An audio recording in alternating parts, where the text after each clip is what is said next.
Nature mantra BP sugar thyroid reversal nature మంత్రతో సాధ్యం. ఇప్పుడు గణేష్ అన్న ఎవరో ఏఓబి కార్యదర్శి గణేష్ నేను అదే మిత్రుని చెప్తున్నా, అట్లా చంపడం వల్ల ఉన్న ఉనికి కోల్పోవడం, ప్రజలలో ఉన్న సానుభూతి కోల్పోవడమే దారి తీస్తుంది. ఇక మనం మీ చరిత్ర కొంచెం చూద్దాం. పంతు నాయక్ చంపిన ఘటనలో ఉన్న AK-47 అక్కడికి వెళ్ళకొచ్చింది ఎర్రగొండపాలెంకి. మీరేమో కోర్టులో నేను తీయలేదు అని చెప్తున్నారు. అవునవును, మరి ఎలా వచ్చింది? నాకు తెలియదు సార్, అది తెలియదు. ఉన్న వాస్తవం నేను చెప్తున్నా, అది నాకు తెలియదు. కోర్టులోంచి ఎవరు తీసుకెళ్లారు?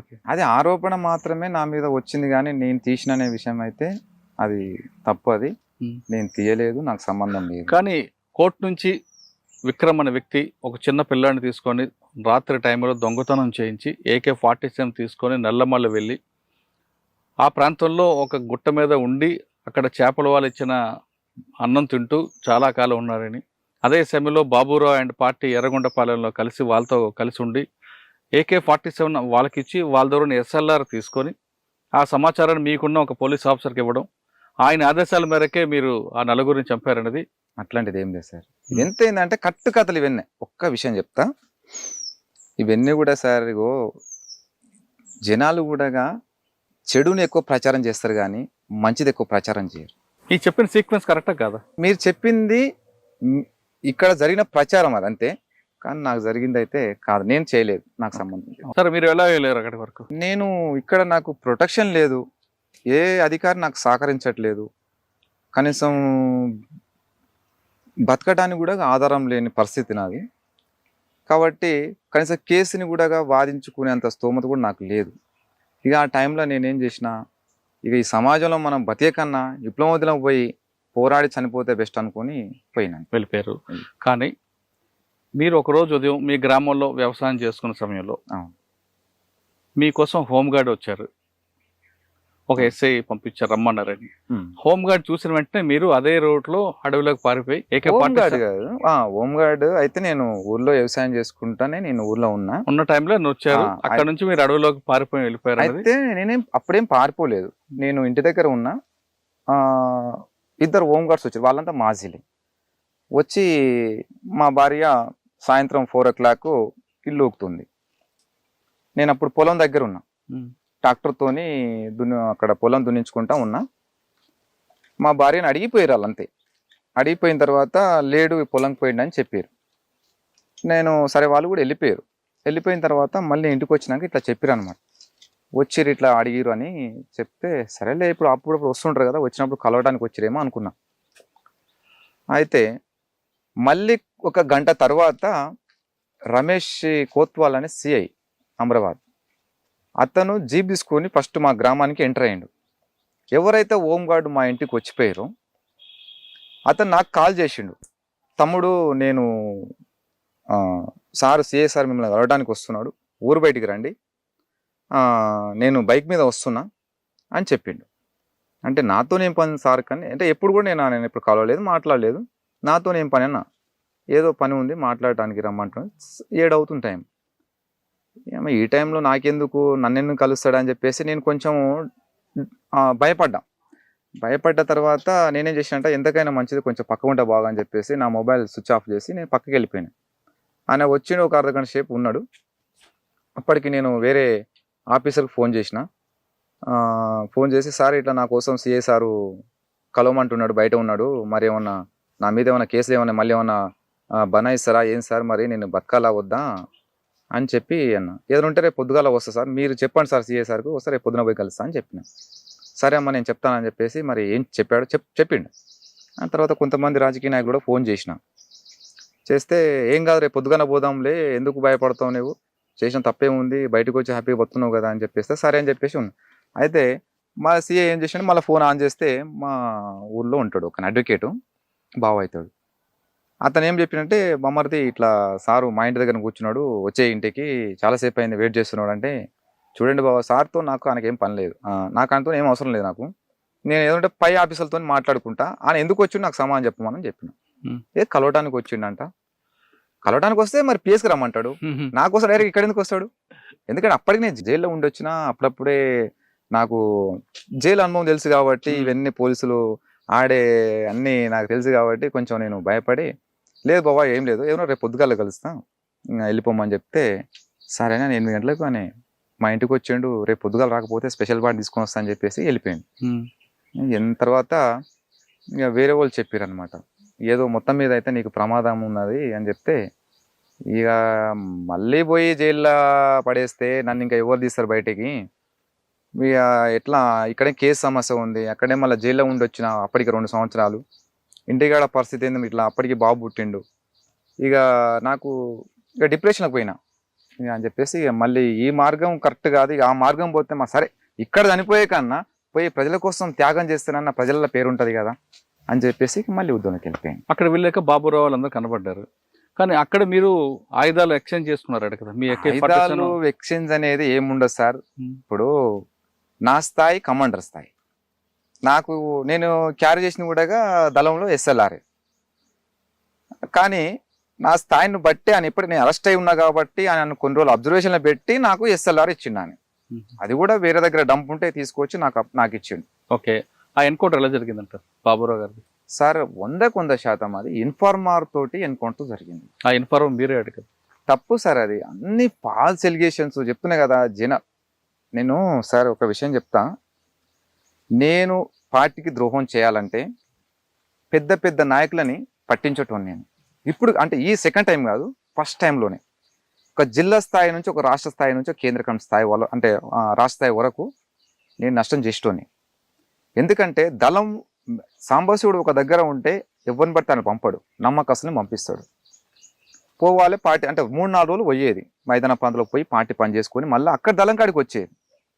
మరి అప్పటికీ నేనేమైనా పార్టీ ద్రోహం చేయాలంటే ఎప్పుడో చేసేవాడిని. ఇది ఏంటంటే ఇంత పెద్ద ఎన్కౌంటర్లో ఇది జరిగిన అశోక్ ముగ్గురు చనిపోవడం ఏంది, ఈయన ఎట్లా తప్పించుకున్నాడు అంటే ఈయననే ఎన్కౌంటర్ చేయొచ్చు ఏంటంటే వాళ్ళు జనాలు పబ్లిక్ ఏంటంటే తొందరగా క్యాచ్ చేస్తారు, అంటే వాళ్ళు అనుమానాన్ని అది రియల్గా వాళ్ళు క్రియేట్ చేసుకుంటారు. అంటే భౌతికవాదులు భావవాదులు ఉంటారు సార్, అంటే ఇలా భౌతికవాదులు భావవాదులు అంటే కొంతమంది ఏంటంటే ఇప్పుడు వాళ్ళు ఇక్కడుండి విక్రమ్ తప్పించుకుండు కదా ఈయననే చేయించిండు ఈయననే ఇట్లా. సరే ఓకే, మీరు అన్నట్లుగానే ఆ విధంగా ఊహించుకున్నారు అనుకుందాం. ఓకే, మహబూబ్నగర్ కోర్టులో ఉన్న AK-47 ఎర్రగొండపాలెం వెళ్ళి ఎల్బీ నగర్ ఎలా వచ్చింది? ఎల్బీ నగర్ లేదు సార్, ఎల్బీ నగర్ రికవర్ అయింది కదా, అప్పుడు చంద్రశేఖర్ అని ఇన్స్పెక్టర్ కదా, అప్పుడు శ్యామ్ ఉండే కదా, శ్యామ్ సరెండర్ అయింది. శ్యామ్ సరెండర్ అయిన తర్వాత అది ఆయన చూపిన డంపులు అవన్నీ అప్పుడు యాక్షన్ చేసింది కూడా దాంతోనంట. అయితే ఇప్పుడు నేను అరెస్ట్ అయినా కాబట్టి కేసులు నా మీద దొబ్బేసారు, ఆ కేసులో ఇది రికవరీ అనేది చెప్పేసి చూపించారు అన్నమాట. అంతేగాని నేనైతే కానీ ఆ AK-47 ఎల్బీ నగర్లో పెట్టి నయీం కోసం చంపడానికి ప్లాన్ చేసినట్లుగా దానికోసం ఆయుధం దాచినట్లుగా రికార్డ్స్ చెప్తున్నాయి. అంటే సెకండ్ టైమా లేకుంటే ఫస్ట్ టైమా? Second time. మేము నయీంని చంపాలనుకున్నది ఎప్పుడు, మేము దళంలో ఉన్నప్పుడు మాత్రమే నయీంని చంపాలని మేము అనుకున్నాం, కానీ బయటకు వచ్చిన తర్వాత నయీంని చంపాలని అనుకోలేదు. సెకండ్ టైం పోయినప్పుడు నేను ఎక్కడైతే మళ్ళీ సెకండ్ టైం ఉద్యమం బాట పట్టానో ఆ టైంలో నయీం కనిపిస్తే అప్పుడే కాల్చిపడేస్తాను. కానీ నేను బయట ఉన్నంత కాలము నయీం చంపాలని మాత్రం ఎప్పుడు అనుకోలేదు, మేము ప్లాన్ చేయలేదు. అంటే మొదటిసారి అనుకున్నారు? ఫస్ట్ పార్టీ ఉద్యమం ఉన్నప్పుడు అనుకున్నాం, సెకండ్ టైం పోయినప్పుడు కూడా అనుకున్నాం, కానీ మేము ఎల్బీ నగర్ వచ్చినాం అక్కడ మాటేసినాం అని మాత్రము అది తప్పది. ఎల్బీ నగర్ వచ్చారని కాదు, ఎల్బీ నగర్ లో దాన్ని దాచిపెట్టారు. లేదు అక్కడ నేను. కానీ నల్లమలలో ఆయన వస్తే చంపాలని ప్లాన్ చేశారా? ఖచ్చితంగా చంపేవాళ్ళం, ఎందుకంటే అని విప్లవ ద్రోహి. ఇంకో విషయం చెప్తా, నయీం కూడా ఆ రకంగా మారటానికి పార్టీ కారణం. ఎలా? అప్పుడు అనే చెంచల ముషరాబాద్ జైల్లో నయీం ఉన్నప్పుడు నయీంతో పాటుగా పటేల్ సుధాకర్ రెడ్డి, శాఖమూరి అప్పారావు వీళ్ళందరూ కూడా కమ్యూని ఉండేవాళ్ళు. అయితే అప్పటికి నయీం ఏంటంటే లంపెన్ సెక్షన్, అది అంటే లంపెన్ క్యారెక్టర్, అసలు దళంలోకి వద్దని అప్పటికి నాయకులు చెప్పినా కూడా వినకుండా అక్కడున్న కొంతమంది దళ కమాండర్లు ఏంగా తీసుకుందామని తీసుకున్నారు. ఆయన ప్రవర్తన లంపెన్ క్యారెక్టర్. అయితే వేరొక కేసులో IAS అయితే మన వ్యాసత్య కేసులో ఆయన ముద్దాయి ఉండి ఆయన జిల్లా ముషరాబాద్ జైల్లో ఉన్నాడు. అక్కడ ఉన్నప్పుడు ఏమైందంటే మన ఈదన్ అనే ఒక వ్యక్తి ఆయన పార్టీ నుంచి బయటకు వచ్చిండు. బయటకు వచ్చిన తర్వాత తను జైల్లో కాంటాక్ట్ అయ్యిండు, ఎవరు ఈదన్న. మళ్ళీ నేను పార్టీలోకి వెళ్ళిపోతా, నాకు పార్టీ నేను బయటికి వచ్చింది నాకు మిస్టేక్, నేను స్వయం విమర్శ చేసుకుంటున్నా, వెళ్ళిపోతాను ఉద్యమంలోకి అని చెప్పేసి అంటే కొన్ని రోజులు మరి ఎక్కడ పెట్టాలి ఏంది మరి బయట మనకు వచ్చి కలిస్తే మరి ఇన్ఫర్మేషన్ పోద్ది కదా మళ్ళీ నష్టం జరుగుద్ది కదా అని చెప్పేసి మన ఇదన్న అనే వ్యక్తిని తీసుకుపోయి నయీం వాళ్ళ అక్క వాళ్ళ ఇంట్లో పెట్టారు. నయీం వాళ్ళ అక్క ఇంట్లో పెట్టిన తర్వాత ఇంకో ఇదన్న చాలా డిగ్నిటీ పర్సన్, ఆయన సిన్సియర్ మనిషి అని ఉద్యమంలో 10 సంవత్సరాలు ఉన్నాడంట, నాకు తెలియదు, ఈ స్టోరీ నాకు తెలుసు. అయితే ఉన్న తర్వాత ఏమైంది, ఆయన ఏ రోజు కూడా ఏ మహిళల పట్ల ఇలాంటి తప్పు పని చేయలే. ఆయనతో పాటు చేసిన వాళ్ళు రిపోర్ట్ అది. అయితే అప్పటికి ఏమైందంటే ఈ బెల్లి లలిత అక్క ఏంటంటే అప్పుడు తెలంగాణ ఉద్యమంలో స్టార్ట్ అయినప్పుడు ఆమె చురుకైన పాత్ర పోషిస్తుంది. ఈ విధన్న మీద ఆరోపణ వచ్చింది. ఏం ఆరోపణ అంటే ఈ నయీం వాళ్ళ అక్క వచ్చి ములాఖాతులో చెప్పింది, ఇట్లా నన్ను మిస్బిహేవ్ చేసిండు ఇదన్నని నయీంకు చెప్పింది. నయీం ఏం చేసిండు, పార్టీ అక్కడ ఉన్న కమ్యూనికి రిపోర్ట్ చేసింది. నయీం పార్టీ చెప్తే మరి ఇదన్న అట్లాంటి వ్యక్తి అయితే కాదు, ఆయన చేయడు కదా, ఇది తప్పు అనే విషయము ఒకసారి మనం క్రాస్ చెక్ చేసుకుందాం, ఒకసారి చేసుకున్న తర్వాత మనం ఏదైనా దూరం పెడదామని చెప్పేసి అక్కడ పార్టీ నిర్ణయం తీసుకుంది, జైలు కమిటీ. అయితే ఈయన ఏమి అసంతృప్తిగా ఉంటుండు వీళ్ళతోటి. ఎట్లా నేను చెప్పినా కూడా మీరేం పట్టించుకోవట్లేదు, మీరు చెప్పినా కూడా నేను పట్టించుకోవట్లేదు, మా అక్కని ఇట్లా అన్నాడంట అట్లనంటే ఆటలు వస్తుంటే అక్కడ టచ్ చేశాడు ఇక్కడ టచ్ చేశాడు అని చెప్పేసి నయీము కట్టుకథ ఇదంతా. అప్పటికి ఏదన్నా వచ్చి పోయి కలుస్తున్న విషయము పోలీసు తెలుసు, ఎట్లా ఏంది దెబ్బ కొట్టాలనేది వాళ్ళు ప్లాన్ చేసి పంపించిన ఆ రోజులలో. తర్వాత ఏమైంది, ఇక పార్టీ మరి ఎట్లయినా తెలియదు, ఈయన జైల్లో ఉన్నప్పుడే బెల్లెల తక్కని అలీముద్దీన్ చంపేశాడు. చంపిన తర్వాత అప్పుడు నయీంని పక్క పెట్టింది పార్టీ. పక్క పెట్టిన తర్వాత మరి ఆ సమస్య రాకపోతుండే, ఇదన్న విషయం అప్పుడే ఏదో సాల్వ్ చేసి ఉంటే అక్కడికి అయిపోయేది. కానీ మరి అక్కడ ఏం జరిగింది ఏందనేది విషయం అయితే ఇక లోతులో అక్కడ వాళ్ళకి తెలుసు. తర్వాత ఇక ఆయన పూర్తిగా బెండ్ అయిపోయిండు. తర్వాత బిల్లలతో మర్డర్ అయిపోయిన తర్వాత ఈయన రిలీజ్ అయిపోయిన తర్వాత ఆయన ఏంది మొత్తం పార్టీకి పూర్తిగా వ్యతిరేకంగా తయారయ్యింది. జైలు వచ్చింది కాబట్టి ముషీరాబాద్ జైల్లో మీరు కూడా ఉన్నారు? లేదు, మహబూబ్నగర్ జైల్లో ఉన్నా. మహబూబ్నగర్ జైల్లో చెర్లపల్లి జైలు ఉన్నారు. ఈ రెండు జైల్లో మీ జైలు జీవితం ఎలా గడిచేదండి? సార్, మహబూబ్నగర్ జైల్లో నేను రిమాండ్ ఖైదీగా ఉన్నా. అక్కడ నాకు ఎలాంటి కార్యక్రమాలు లేవు. నాకు 8 నెలల తర్వాత నేను మహబూబ్నగర్ జైలు నుంచి చెర్లపల్లి వెళ్ళాను. చెర్లపల్లి ఏ సంవత్సరం నుంచి ఉన్నారు చెర్లపల్లి? 2015 నుంచి 2023 వరకు ఉన్నాను. ఓకే. ఆ 8 సంవత్సరాలు ఎలా గడిచింది జైలు? 9.5 సంవత్సరం. చెర్లపల్లి జైలు అనగానే అటు మావోయిస్టులు ఇటు యాక్షన్ టీం అందరూ ఉంటారు. అవును సార్. ఎలా జరిగింది? ఇటు మావోయిస్టులు ఉంటారు, ఐఎస్ఐ తీవ్రవాళ్ళు ఉంటారు, అందరు ఉంటారు. అయితే నేను సాధారణ ఖైదీగానే అందరిలాగానే ఉండేవాడిని. ఫస్ట్ జైలుకి పోయిన తర్వాత చాలా డిప్రెషన్కి వెళ్ళిపోయాను. డిప్రెషన్కి పోయిన తర్వాత ఎందుకంటే లైఫ్ పడ్డ తర్వాత ఎవరైనా కూడా చాలా డిప్రెషన్కి పోతారు, ఏ ఖైదీ అయినా సరే. తర్వాత నేను మళ్ళీ ఒక 1 year దాకా నేను మళ్ళీ కోలుకున్న తర్వాత నాకు వర్క్ ఇచ్చారు అక్కడ.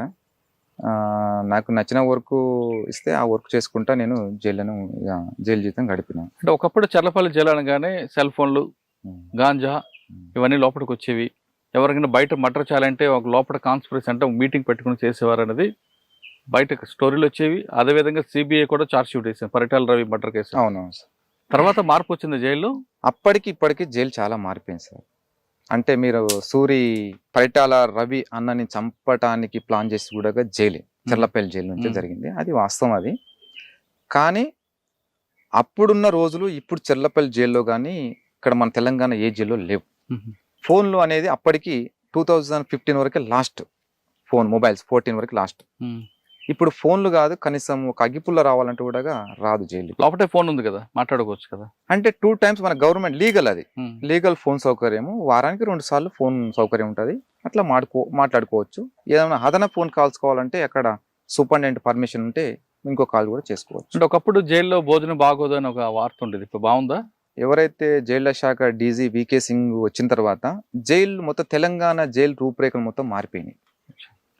అంటే ఖైదీల ప్రవర్తన అంటే సత్ప్రవర్తన, ప్రతి జైళ్ళల్లో కూడా ఉన్నతి ప్రోగ్రాంలు పెట్టి ఖైదీలో ఉన్న నేర స్వభావాన్ని తొలగించి వాళ్ళని మళ్ళీ కూడా సమాజంలో ఒక మంచి పౌరులుగా కలపాలనేది చాలా అంటే చాలా పథకాలు తీసుకొచ్చిండు ఎవరు వికే సింగ్.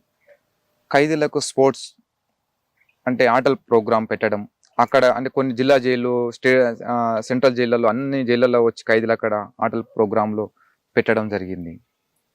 తర్వాత అక్కడున్న సూపరింటెండెంట్లు కూడా మంచి ఖైదీల పట్ల మంచి స్వభావం ఉండేది. కానీ బయట ఎందుకండి ఆ రూమర్ ఉంది, చిన్న చిన్న నేరాలు చేసిన వాళ్ళు చెర్లపల్లి జైలుకి వస్తే అక్కడ పాత నేరస్తులతో కలిసి పెద్ద పెద్ద నేరాలు చేస్తారు, బయటకు వచ్చి జైల్స్ కావవి జైల్ యూనివర్సిటీ అంటుంటారు. ఎందుకు? మీరు చెప్పింది కరెక్టే సార్, కానీ లోపం ఎక్కడ ఉందనేది పోలీసు వాళ్ళే చెక్ చేసుకోవాలి. ఇప్పుడు అంటే నేను ఉన్నతి క్లాసులో పనిచేసిన 2 సంవత్సరాలు. అక్కడంతా కూడా రిపీటర్స్ వచ్చే ఖైదీలని మేము కౌన్సిలింగే మా పని. వాళ్ళు చెప్పేవాళ్ళు ఖైదీలు, అన్న నేను ఒక్క కేసు చేస్తే నా మీద 10 కేసులు మోపుతున్నారు అన్న, నేరాన్ని కూడా నా మీద మోపుతున్నారు అని చెప్పి. మరి దీనివల్ల మరి నీకేమనిపిస్తుంది అని అడిగితే, అన్న చేయని దానికి చేసిన ఒక్క కేసుకు 10 కేసులు మోపితే మళ్ళీ బయటికి పోయిన తర్వాత వాళ్ళు పోలీసులు ఊకుంటారన్నా, మళ్ళీ ఒక 10 కేసులు వేస్తారు, కాబట్టి మాకు అదే మార్గం కరెక్ట్ అనిపిస్తుంది అని అంటున్నాను. కానీ ఇదంతా రొటీన్ స్టోరీ అంటారు పోలీసులు.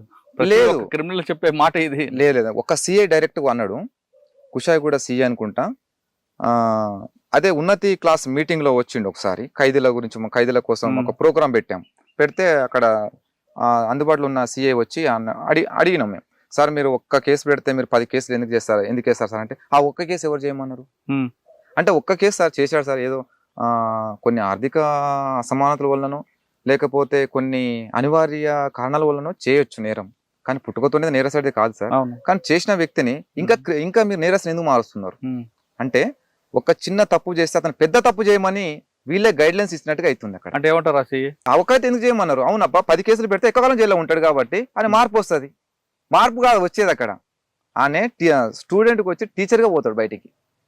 అంటే నేను పోలీసులు ఆఫీసర్లకు చెప్పేది కూడా, నేను రిక్వెస్ట్, ఒక నేరం చేసిండంటే ఫస్ట్ ఆయన ఏ స్థాయిలో ఉండి నేరం చేశాడా, ప్లాన్తో చేశాడా, అనుకోకుండా చేశాడా, దాన్ని కొంచెం చూసి దాన్ని కొంచెం అతనికి కౌన్సిలింగ్ ఇచ్చి ఇంకోసారి చేద్దాం, సరే చట్టపరంగా మనం రిమాండ్ చేయాల్సిందే. కానీ ఒక్క కేసు చేస్తే ఒక్క కేసు వేయండి, 10 చేస్తే 10 వేయండి. ఎవరో చేసిన నేరస్తులను దొరకకుంటే ఆ 10 కేసులు కూడా వీడే చేసిన తీసుకుపోయి లోపడేసిన తర్వాత అలా కుటుంబ పరిస్థితి ఏంటి సార్ అంటే, జైల్లో ఉన్న ప్రతి ఖైదీ కూడా సార్ చాలా బ్యాక్వర్డ్ ఖైదీ సార్, మొత్తం చాలా బ్యాక్వర్డ్ పీపుల్. ఎందుకంటే అందరు కూడా విద్యావంతులే, కానీ పూటకు లేని వాళ్ళంతా.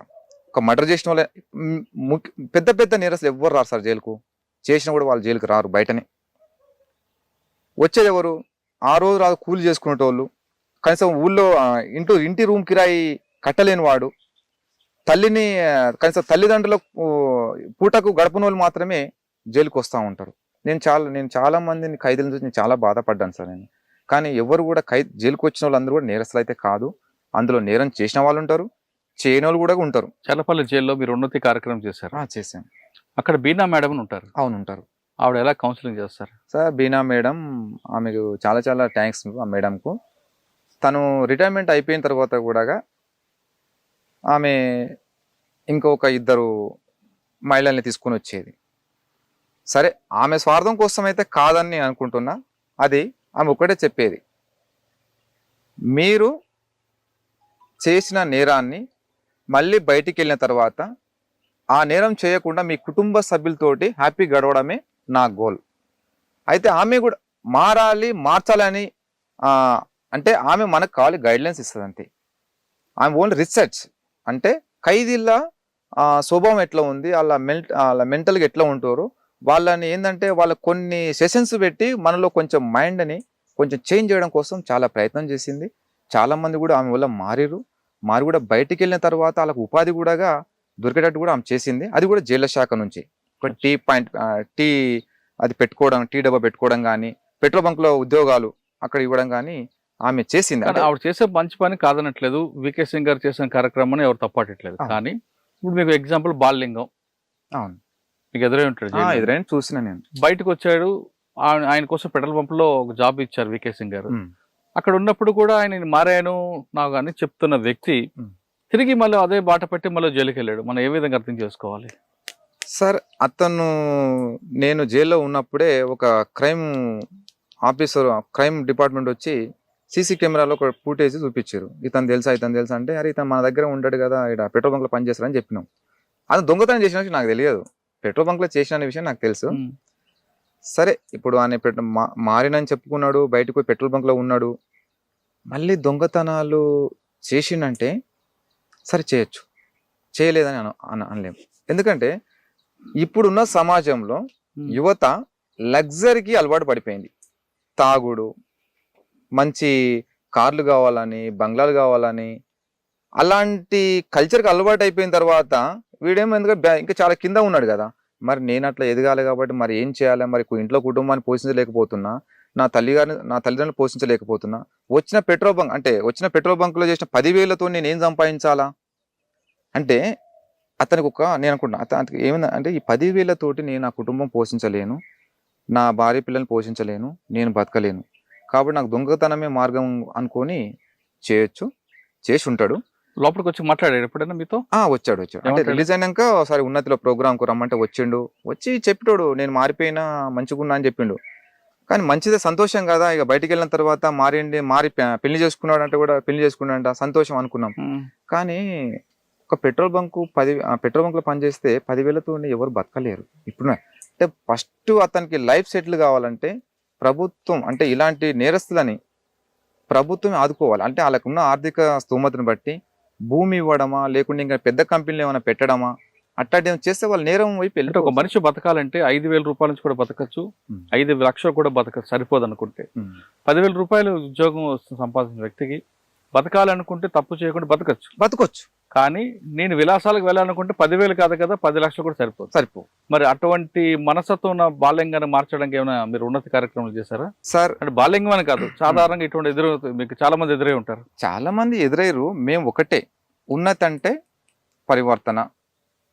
ఒక టార్చ్ లైట్, చీకట్లో వెళ్ళే వాళ్ళకు ఒక టార్చ్ లైట్ మాత్రమే. కానీ ఈ మార్గంలో నడవండి, ఈ మార్గంలో నడిస్తే మీకు ముళ్ళబాట, ఈ మార్గంలో నడవండి అనే ఒక ఎలుతురు చూపిస్తాం అంతే. కానీ మేము చేయి పట్టుకుని మాత్రం మేము నడపలేము. అది వాళ్ళ మీద డిపెండ్, ఎవరు నేరస్తుల మీద డిపెండ్ అయి ఉంటుంది అక్కడ. ఓకే. చల్లపల్లి జైల్లో ఇంకొక వ్యక్తి ఉంటాడు, భాను, సూర్యుని మర్డర్ చేస్తున్నాడు. అవునవును, భాను కిరణ్. ఎప్పుడైనా ఎదురయ్యారా? ఎదురయ్యండి. ఏమంటారు ఆయన? భాను కిరణ్ నేను జైల్లో చాలా భయస్తుడు, ఎవరిని నమ్మడు, ఎవరైనా దగ్గరికి వెళ్ళి వెళ్దామని కూడా దూరం ఉన్నామంటాడు. అయితే కేవీ రెడ్డి అనే సూపరింటెండెంట్ ఉన్నప్పుడు బాగా హవా నడిపించిండు. కరప్టెడ్, కాబట్టి ఇప్పుడున్న సూపరింటెండెంట్ అట్లా కాదు, చాలా డిగ్నిటీ, మంచి డైనామిక్ ఆఫీసర్లు ఇప్పుడున్న వాళ్ళు. కేవీ రెడ్డి ఆఫీస్ ఉన్నప్పుడు జైల్లో బాగా ఫోన్లు, ఇక అన్ని విధాలుగా నడిచింది ఇక హవా. భానుది.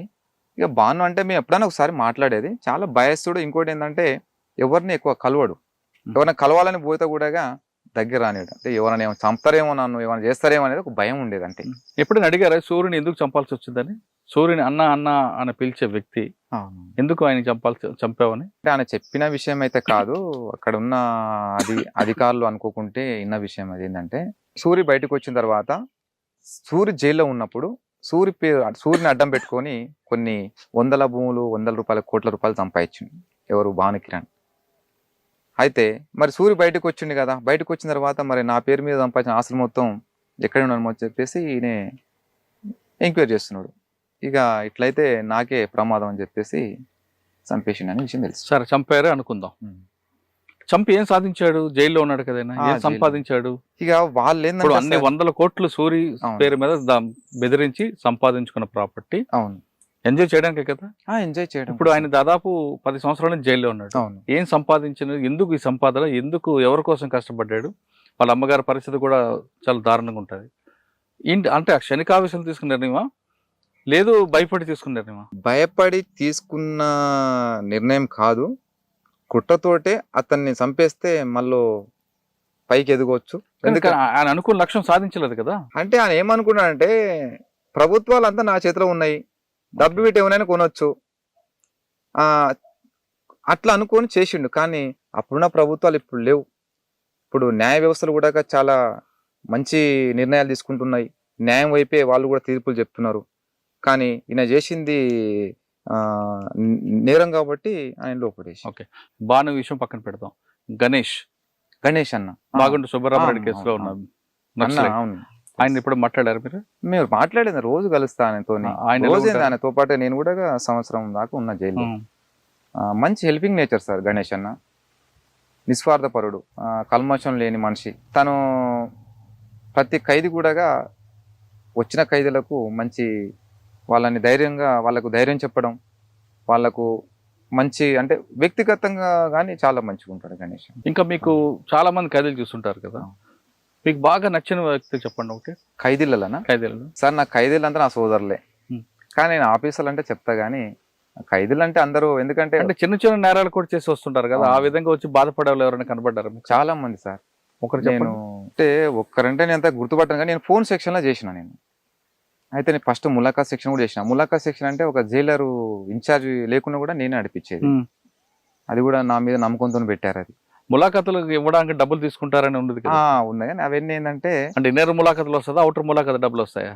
సార్ అవుటర్ అప్పుడు వచ్చేసాయి, ఇప్పుడు లేదు సార్. అట్లా అంటే అట్లా కాదు, ఖైదీలని పెడితే అట్లాంటి కరప్షన్ అవుతాయని అధికారులు బాగా ఆలోచించి ఏం చేశారంటే మంచి మంచి అంటే సిన్సియర్గా ఎవరు అయితే బాగుంటారు, కరప్షన్ లేకుండా ఎవరైతే చేయగలరు ఖైదీలు అని చెప్పేసి పై సూపరింటెండెంట్ చెప్తే ఇక్కడ జైలర్లు సెలెక్ట్ చేసుకున్నారు, అందులో నన్ను చేసుకున్నాను. ఉమ్. అంటే ఎందుకు సార్ నన్ను ఎందుకు పెడతారంటే నక్సలైట్ తప్పు చేయరబ్బా, మీరు చేసిన పని కరెక్ట్గా చేస్తారు అంటే. నాకు అయితే సంపత్ సార్ అని సూపరింటెండెంట్ ఉండే, ఉమ్. తను రిమాండ్ నుంచి నాకు బాగా పరిచయం. అతను కూడా అతను నాకు చాలా అభిమానం కూడా, మంచి డైనామిక్ ఆఫీసర్, మంచి డిగ్నిటీ సో పర్సన్. మీరు ఎన్నర్ ములాఖాతులో ఫ్యామిలీ చూస్తుంటారు కదా, చాలా ఫ్యామిలీ. అవును సార్, చాలా మంది ఫ్యామిలీ చూస్తా, లోపలికి వచ్చి బాధపడుతుంటారు. చాలా బాధ వచ్చిరంటే సార్ వాళ్ళు ఏడ్చుడే, దాన్ని చూసి నాకు చాలా బాధ అనిపించేది. అయితే ఫస్ట్ ఏంటంటే నేను ప్రతి ఒక్క ములాఖాత్ వచ్చిందంటే నా ఫ్యామిలీ లాగా భావిస్తాను. అంటే నేను కూడా అదే స్థాయిలో ఉన్నా కదా, మరి నా ఫ్యామిలీస్ కూడా అదే స్థాయిలో అదే బాధలు ఉంటారు కదా అని చెప్పేసి ఎంబడి రాగానే ములాఖాత్ స్లిప్స్ రాగానే దాన్ని ఎంబడే ఎంజిబుల్ వేసి ఎంబడే సైన్లు కాకుండా కూడా ఎంబడి పిలిపించేది. అయితే నాకు జైలర్ పర్మిషన్ ఉంటుంది. అంటే రౌండ్కి వెళ్ళినప్పుడు లేట్ అవుద్ది, 11-12 అవుద్ది రౌండ్ వచ్చేటాలకు. సార్ మరి 12-11 వరకు వాళ్ళు 9 నుంచి వాళ్ళు వెయిట్ చేస్తూ ఉంటారు సార్. మరి మీ సైన్లు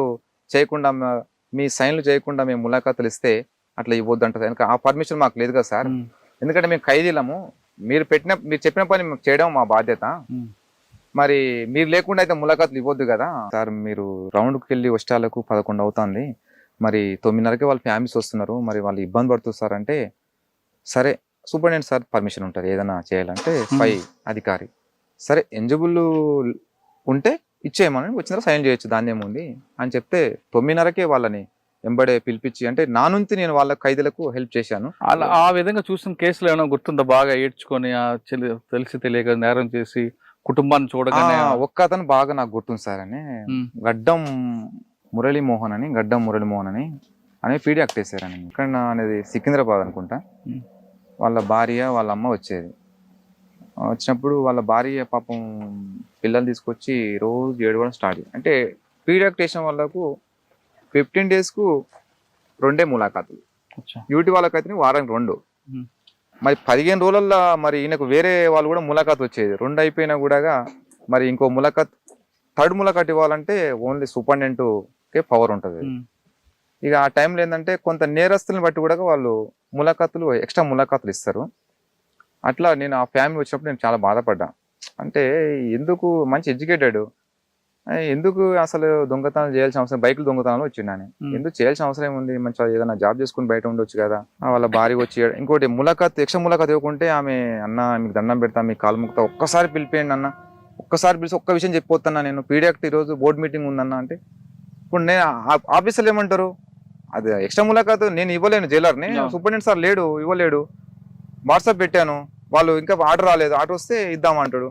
ఇక వాళ్ళు ఏంటంటే కొంచెం బాధపడ్డారు. అప్పుడు నేను చాలా బాధపడ్డా. అరే అంటే కనీసం కట్టుకున్న భర్తను కూడా కొంచెం ఒక్క నిమిషం ఒకసారి మాట్లాడిపి అన్నప్పుడు నాకు చాలా బాధ అనిపించింది. సార్ ఇన్నర్ ములాఖాతులో ఖైదీలు వచ్చినప్పుడు వాళ్ళ కుటుంబాలు కలవడానికి చిన్న పిల్లలు వాళ్ళ కుటుంబ సభ్యులు వస్తారు, పిల్లలు వాళ్ళని చూసినప్పుడు వీళ్ళు ఎలాగుంటారు అంటే వాళ్ళు ఎలాగుంటారు? ఫ్యామిలీస్ ఇన్నర్ ములాఖాత్ ఎంటర్ కాగానే మా ఖైదీ మిత్రులు పాపం వాళ్ళకు కళ్ళల్లో దుఃఖం వచ్చేస్తుంది.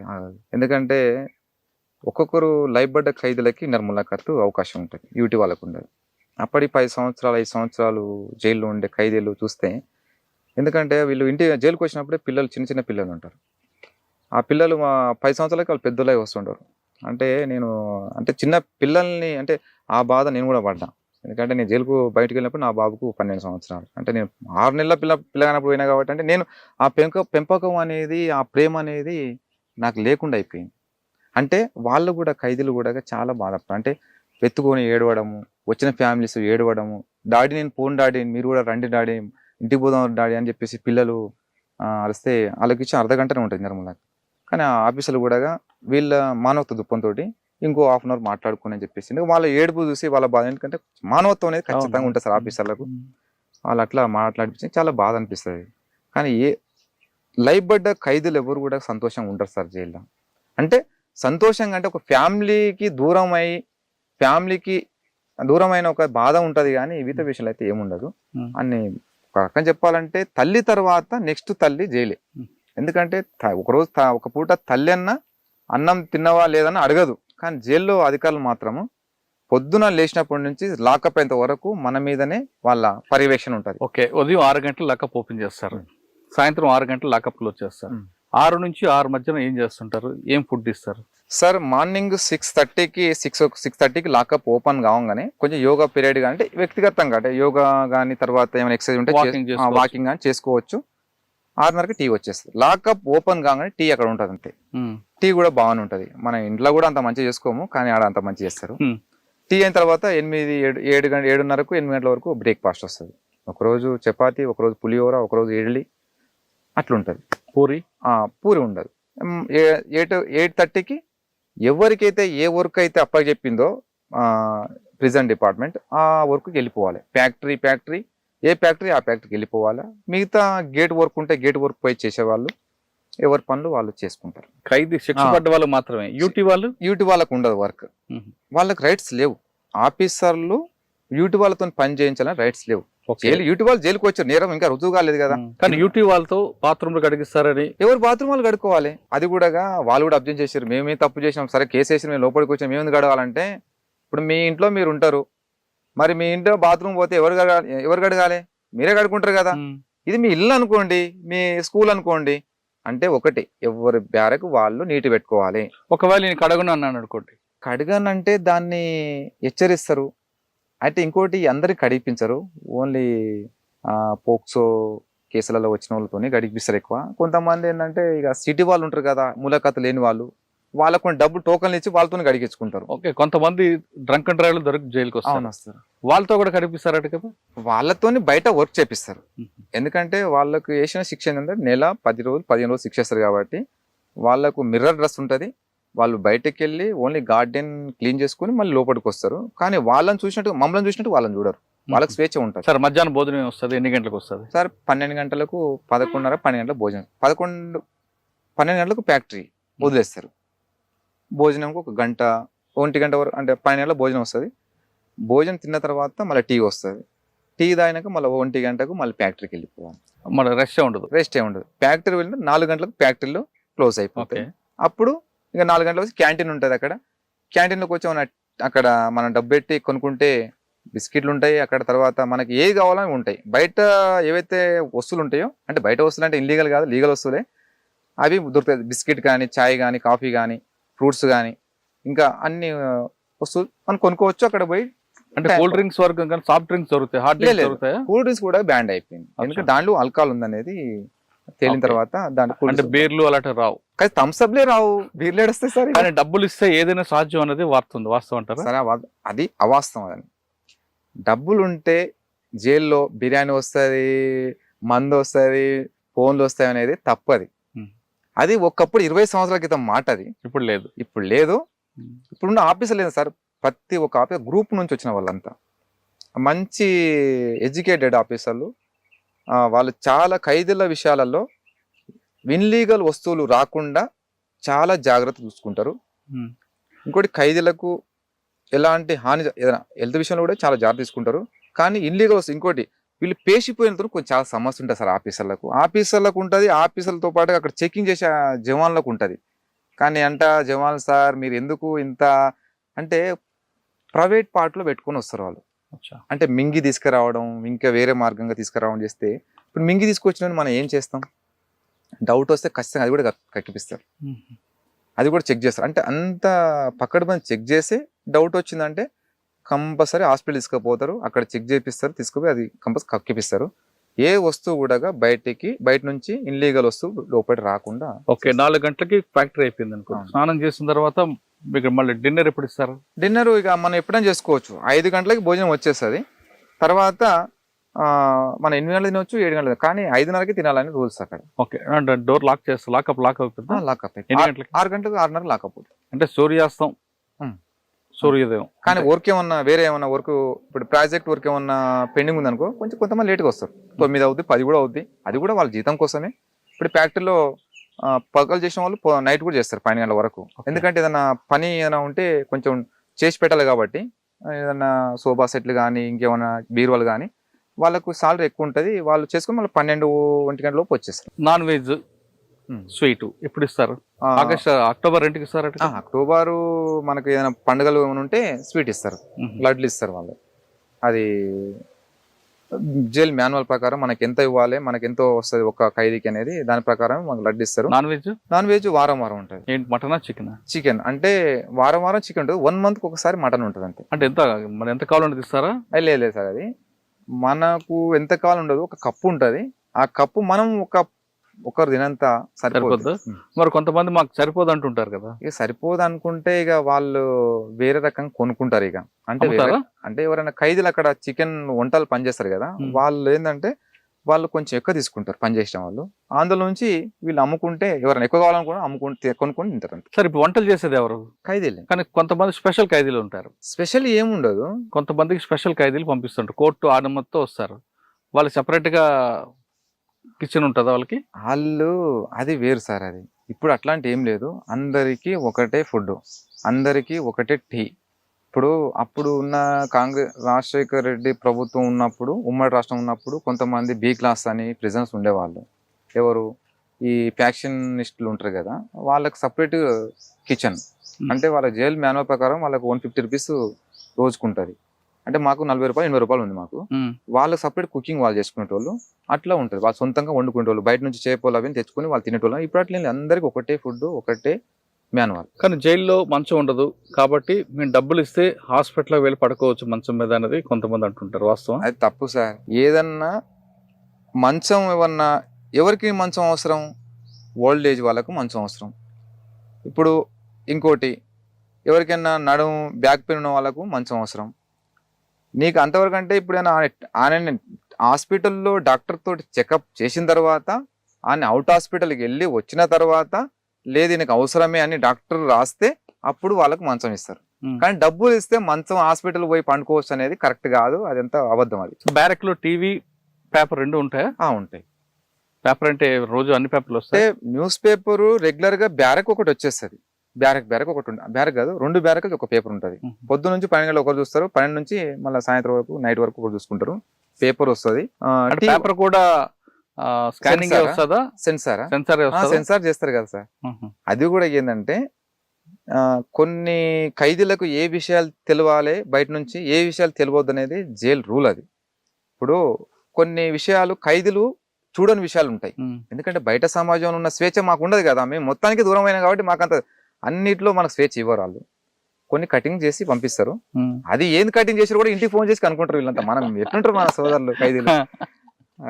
అంటే ఏందో కటింగ్ వచ్చింది కానీ జైలు మ్యాటర్లు ఏమైనా పడ్డా, జైలు మీద రిపోర్ట్ రాస్తే అది కట్ చేస్తారు. అది కట్ చేసి ఒక రేప్ కేసులోనో ఒక మర్డర్ కేసులో నిందితులు లోపట్టున్నాడు అనుకోండి, ఆయన గురించి వార్త వస్తుంది. ఆ వార్త మరి ఎలా కట్ చేస్తారు? కానీ మిగతా వాళ్ళకి తెలుస్తుంది కదా. తెలుస్తుంది, కట్ చేస్తారు. ఇప్పుడు జైల్లోకి వచ్చిన తర్వాత చిన్నపిల్లల పట్ల నేరాలు చేసిన వాళ్ళు, లేదా భార్యని చంపి వచ్చిన వాళ్ళు ఉంటారు కొంచెం క్రూరంగా. అటువంటి వాళ్ళు రాగానే మిగతా ఖైదీలందరూ వాడిని కొడతారు అన్నది వాస్తవం? లేదు సార్, అట్లాంటి ఏం లేదు. ఒకప్పుడు దుప్పటి కప్పి కొట్టేవాళ్ళు. ఎందుకంటే కొట్టే హక్కు ఎవరికి లేదు సార్, సూపరింటెండెంట్ కూడా లేదు.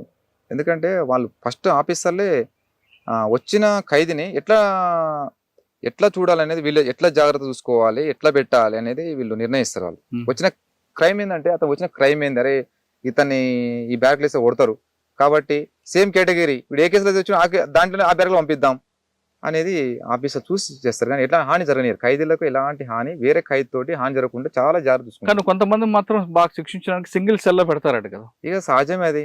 ఇప్పుడు టీచర్ అన్నప్పుడు స్టూడెంట్ కొట్టక తప్పదు, ఇక అది సహజం. కానీ కొట్టడం ఏమి ఉండదు సార్, కాకపోతే పనిష్మెంట్ అదే. ఎందుకంటే ఒక బ్యారక్లో ఖైదీని కొడతాడు, కొడితే ఏంటంటే మరి ఆ ఖైదీ ఇప్పుడు జైలు బయట తప్పు చేసి జైలుకి వచ్చిండు, మరి జైల్లో కూడా కొట్లాడుతుంది, మరి ఎట్లా మార్చాలి అంటే ఒక 1 డేసా 2 డేసా 24 hours లాకౌట్ పెడతారు సింగిల్గా. సార్ నా తప్పైంది సార్, ఇంకోసారి గొడవలు చేయండి సార్ అంటే మళ్ళీ క్షమించి వదిలేస్తారు అంటే పెడతారు సింగిల్. అది రూల్స్ అంతే. అది కుటుంబానికి దూరం ఉంటాం అనే బాధ మినహాయించి మిగతా అన్ని కూడా జైల్లో దొరుకుతాయి. మిగతా ఎట్లా దొరుకుతారు అన్ని ఇల్లీగల్ అంటే మిగతా లీగల్ గా ఇన్లీగల్ మనకు ఏవైతే ఇచ్చే ఉన్నాయో అవి మాత్రమే దొరుకుతాయి. అంటే అమ్మ తర్వాత జైలే అమ్మ సార్. ఎందుకంటే కరోనా టైంలో ఖైదీల కుటుంబాలు ఈరోజు ఊపిరి పీల్చుకొని బతుకుతున్నారంటే జైలే దానికి కారణం. ఎందుకు?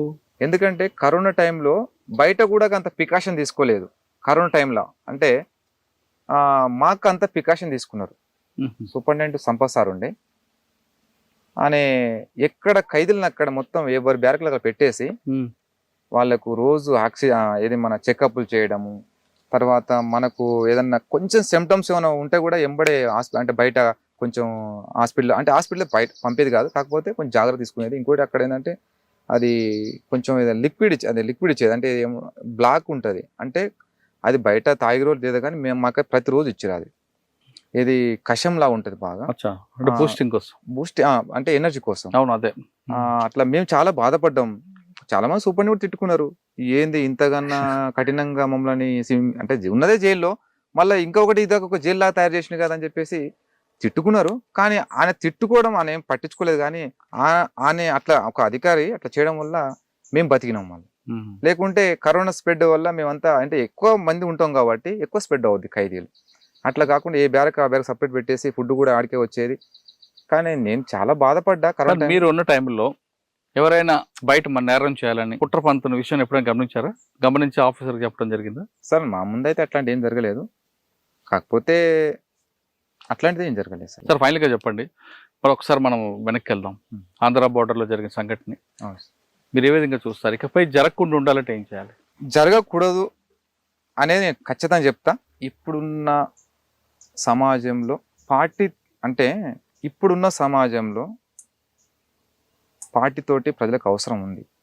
కానీ ప్రజలకు దూరం ఉండి చనిపోకుండా బయటకు వచ్చి బుల్లెట్ కాకుండా బ్యాలెట్ ద్వారా కొట్లాడితే బాగుంటుంది అనేది నేను చెప్పాల్సుకున్నాను. ఎందుకంటే పోతున్నారు, త్యాగాలు చేస్తున్నారు, మళ్ళీ ఏ ప్రజల కోసం అయితే పోయినామో ఆ ప్రజల్ని ఇన్ఫార్మర్లను చంపడము, అది నాకు చాలా బాధ అనిపిస్తుంది. కానీ ఇప్పుడున్న జనరేషన్లో ఇప్పుడున్న వ్యవస్థలో ఆ మార్గం వదిలిపెట్టి ప్రజలకు వచ్చి చేయాల్సింది చేస్తే బాగుంటుంది. ఇంకా ప్రజలకు చాలా అవసరం ఉంది వాళ్ళతోటి కూడా. అయితే ఒక విషయం ఏంటంటే, నేను తీన్మార్ మల్లన్న మావోయిస్టులకు రిక్వెస్ట్ చేసిండు, నేను కూడా దానికి సంతోషిస్తున్నా. అంటే అన్నలు మీతో ప్రజలకు చాలా అవసరం ఉంది, మీరందరూ కూడా బుల్లెట్ బాట వదిలిపెట్టి బ్యాలెట్ బాటకు రండి అన్నాడు. బాగుంది. కానీ ఆయన చెప్పినట్టుగా ప్రభుత్వాన్ని కూడా ఒప్పించాలి. వాళ్ళతోని చర్చలు జరుపుతాయి కదా వాళ్ళు బయటకు వచ్చేది. ఇంకోటి, ఈ ఒకప్పుడున్న మేధావులు మావోయిస్టులకు ప్రభుత్వాలకు చర్చలు జరిపి హింసని ఆపాలని చెప్పేసి చాలా ప్రయత్నాలు చేశారు సార్. కానీ అట్లాంటి మేధావులు ఈరోజు లేరు.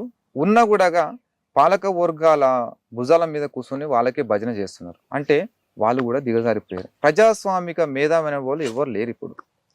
ఉన్నా కూడా వాళ్ళు ఎవరు కూడా ఖండిస్తలేరు. ఇంకోటి, ఇప్పుడు మావోయిస్టులు వేరు కాదు, పోలీసులు వేరు కాదు, అందరూ ఈ దేశ పౌరులే, ఇండియానే. మరి ఇండియాలోనే ఉన్న మనం ఒకటే గడ్డ మీద పుట్టిన వాళ్ళు మనం చంపుకొని మన కుటుంబాలంతా కూడా చాలా నష్టపోతుంది. మరి పాకిస్తాన్ నుంచో లేకుంటే చైనా నుంచో లేకుంటే బంగ్లాదేశ్ వచ్చినటువంటి తీవ్రవాదులు అయితే కాదు, ఉగ్రవాదైతే కాదు.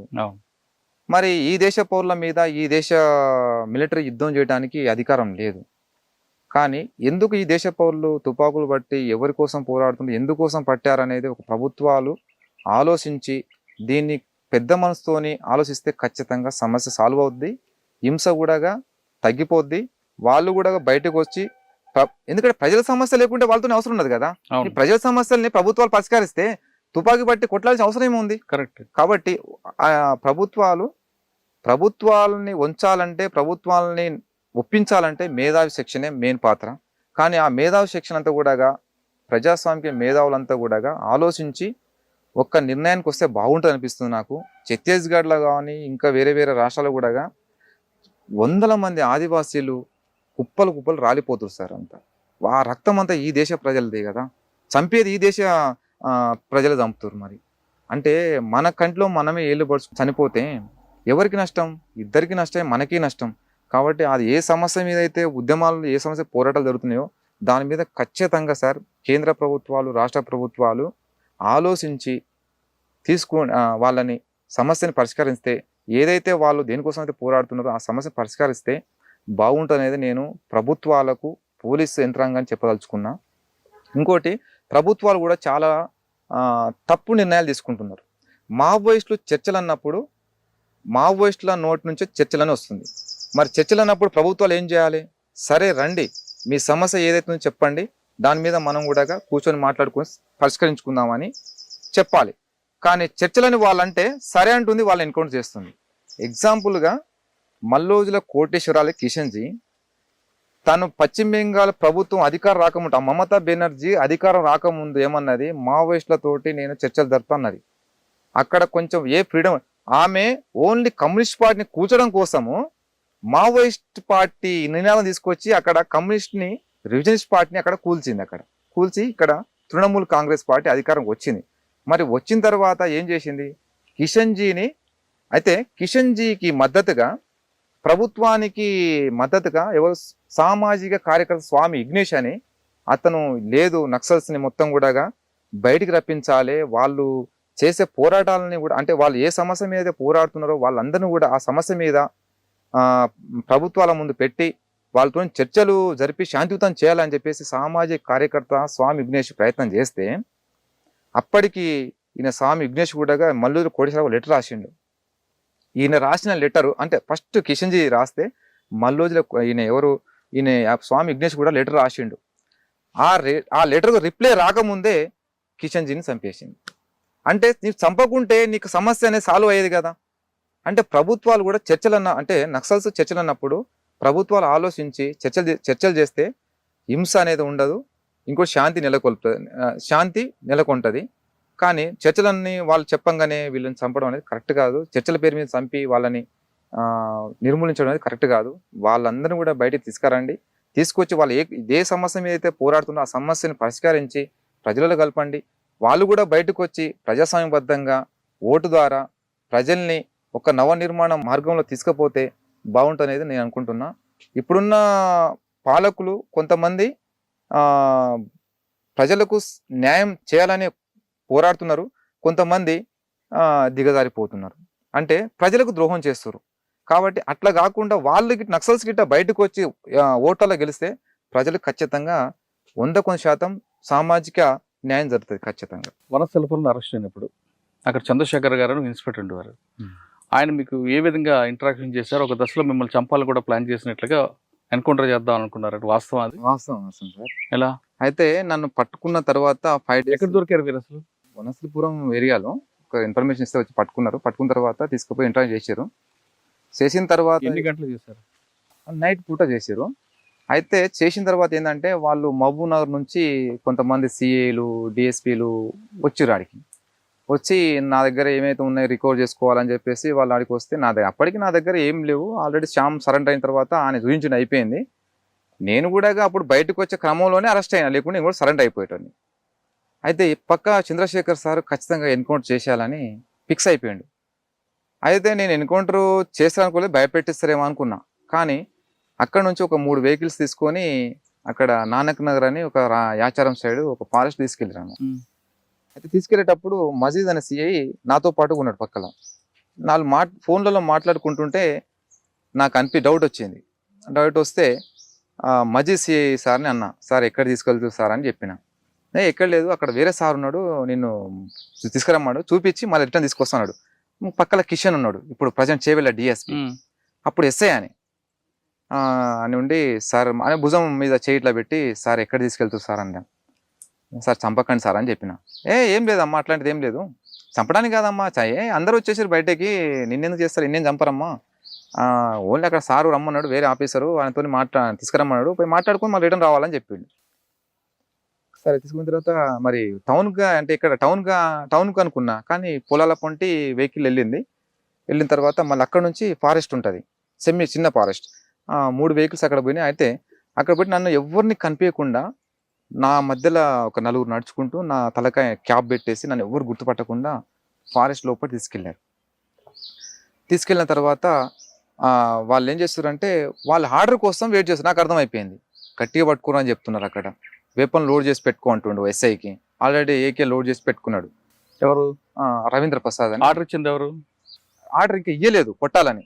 సిఐ, డిఎస్పి కాంతారావు, చంద్రశేఖర్, తర్వాత మజీద్, తర్వాత కిషన్, వీళ్ళు ఇంకో కొంతమంది, ఇక వేరే వాళ్ళ పేరు నాకు తెలియదు. డీసీపీ కాంతారు కూడా వచ్చారా? వచ్చారు, అడిగి స్పాట్ లోకి వచ్చినాడు డిసిపి కాంతారావు, ఎల్బీ నగర్ ఉండే. వచ్చిన తర్వాత నాకు క్లారిటీకి అర్థమైపోయింది. నా కంటిల నుంచి ఒక చుక్క నీరు కూడా రావట్లేదు. కానీ నాకు అనిపించింది కదా, ఒక యుద్ధంలో యుద్ధంలో చనిపోతే నాకు ఆనందం అనిపించేది, ఇట్టిగా పట్టుకొని చంపితే నాకు ఏం సాటిస్ఫాక్షన్ అవుతలేదు నాకు. సరే ఇక చంపుతారని ఫిక్స్ అయిన తర్వాత అయితే చావు చూసినప్పుడు, అంటే ఒక సెకండ్లో, ఒక నిమిషంలో, ఒక సెకండ్లో ప్రాణం పోద్ది అనగా నేను ఆ దగ్గర చూసిన సావు ఎట్లుంటూ చూసిన. కానీ నేను ఒక్కటే ఫీల్ అయినా కదా, సివిల్లో చంపేస్తారు, ఎన్కౌంటర్లోనో లేకుంటే ఇంకా దాడిలోనో చనిపోతే బాగుండేది డ్రెస్ మీద వెపన్ తోటి అని నేను అట్లా అనుకున్నా. తర్వాత ఇక ఎందుకంటే ఆడదాకా ఫస్ట్ చంపకండి సార్ అని చెప్పిన, ఇక ఆడదాకా తీసుకుపోయిన తర్వాత చంపకుండా ఉంటాడా? ఇక ఎంత మొత్తుకున్నా ఇక వద్దన్నా ఫిక్స్ అయిన తర్వాత ఇక చంపేస్తారు. ఇక అయిపోయిన తర్వాత ఇక ఆలోచన ఖాళీ ఉన్నా గట్టిగా పట్టుకోమంటుండే, ఇక అటుకొని దూరం నన్ను చైన్లు పట్టుకొని అటు దూరం దొబ్బుతారు అనమాట. ఇక కొట్టేస్తారేమో అనుకున్నా. ఇక కొంచెం బాధ అనిపించింది ఒక పక్కన, ఎందుకంటే అప్పటికి ఆ అమ్మని చూడలే ఒక 6-7 సంవత్సరాల నుంచి. సరే కొట్టేస్తారేమో అనుకున్నా. ఇక సైలెంట్గా ఉన్న తర్వాత ఫోన్లు వస్తూ ఉన్నాయండి. వస్తే మళ్ళీ ఫారెస్ట్ లోపల తీసుకుపోయిన తర్వాత ఎవరు ఫోన్తో వచ్చిన నా చెవులు మూయమన్నారు.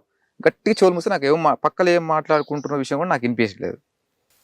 తీసిన తర్వాత ఇక చంద్రశేఖర్ సి నన్ను ఎప్పుడు కొట్టాలా, ఎప్పుడు ఫైర్ చేయాలా, ఎప్పుడు చంపాలని చూస్తున్నాను. తర్వాత మళ్ళీ ఫారెస్ట్ నుంచి మళ్ళీ ఆయన నెత్తిగోకుండా సరే పాండి అని చెప్పేసి మళ్ళీ తీసుకొని వస్తున్నాడు. అయితే ఒక కానిస్టేబుల్ అన్నాడు, ఏం కాదు నీకు ఏం చేయరు, ధైర్యంగా ఉండు అని. పాపం ఆ కానిస్టేబుల్ కూడా ఏడ్చింది సార్, ఎందుకంటే కళ్ళలో నీళ్ళు చూసిన. అంటే అక్కడ సిచ్యువేషన్ బట్టి అప్పుడు అనుకున్నా, అరే పోలీసులు కూడా మన మానవత్వం ఉన్న వాళ్ళు ఉంటారు కదా అనుకున్నా. మిగతా వాళ్ళకి ఎవరికి మానవత్వం లేదు. తర్వాత మళ్ళీ ఫోన్ వచ్చింది, మళ్ళీ ఫోన్ రాగానే మళ్ళీ ఫారెస్ట్ తీసుకుపోయారు. నాకు ఇక డైలామ్లో పడ్డా, ఏమైతే పోయిన తర్వాత మళ్ళీ ఏదో ఫోన్ సార్ అని చెప్తూ ఫోన్ రాగా సార్ అని అంటుండు. తర్వాత మళ్ళీ రిటర్న్లో పోస్తుంటే చంద్రశేఖర్ పాప అంటుండు, అంటే ఆపండి అని చెప్పి మరి రిటర్న్ తీసుకురా అంటుండు ఫారెస్ట్లోకి. అక్కడ ఫారెస్ట్ కొంచెం ముందు పొలాలన్నమాట. అట్లా 4 times అట్లా పోవడం రావడం వచ్చి మళ్ళీ లాస్ట్ ఫారెస్ట్ తీసుకుపోయింది. మళ్ళీ లేదు సార్ ఖచ్చితంగా కొట్టాల్సింది సార్, కొట్టేయాలి సార్ అది అని పైన అధికారిని అడుగుతున్నాను. నాకు అర్థమైంది అక్కడ ఉన్న డీసీపీ, ఏసీపీ, వీళ్ళు సిఏలు, డిఎస్ వీళ్ళే ఉన్నారు. తర్వాత అనుకునే ఇక కానీ వాళ్ళు పైన అధికారి ఎవరో కానీ వద్దని చెప్పినట్టు సార్ అని. అప్పుడు కొత్తకోట శ్రీనివాసరెడ్డి ఐజీగా ఉన్నాడు. ఆయన అన్నాడంటే, విక్రమ్ నాకేం తెలియదు, ఆల్రెడీ ఎంతోమంది సరెండర్ అయిపోయి రమాకాంత్ వాళ్ళంతా, ఆయన కూడా సరెండర్ చేయండి, ఏమవుతుంది, ఉన్నది ఒక్కడే కదా, సరెండర్ చేసేయండి అని చెప్తే సరెండర్ చేయమని చెప్పిండంట. సరెండర్ చూపించండి, ఎంతోమంది వచ్చారు కదా అని ఆయన చెప్పిన విషయం నాకు తెలిసింది, శ్రీనివాసరెడ్డి సారు. ఇక ఆ చంద్రశేఖర్ సార్ ఏమంటుండే అప్పుడు సిఐ, నెత్తికోకుండా నీకు నూకలు ఉన్నాయి అంటుండ అనమాట. ఇక నీకు భూమి మీద నూకలు ఉన్నాయా అని చెప్పేసి ఒక దెబ్బ కొట్టిండు. ఇక అనే నీకు కొట్టినా కొట్టకపోయినా ఇక సరే 10 అయినా కొట్టు, ఇక ఏం కాదులే, సంపోద్ అనేది అయితే ఆర్డర్ అయితే వచ్చింది. ఇక అనుకున్న తర్వాత ఇక తీసుకొచ్చి వెహికల్లో తీసుకొచ్చి ఒక 2 days తర్వాత రిమాండ్ చేసి. ఈ 2 రోజులు బాగా కొట్టారా? మొత్తం 5 రోజులు కొట్టుకోరు, 5 రోజులు బాగా కొట్టారు. అంటే ఎలాగ 3rd degree లేదు మామూలుగా?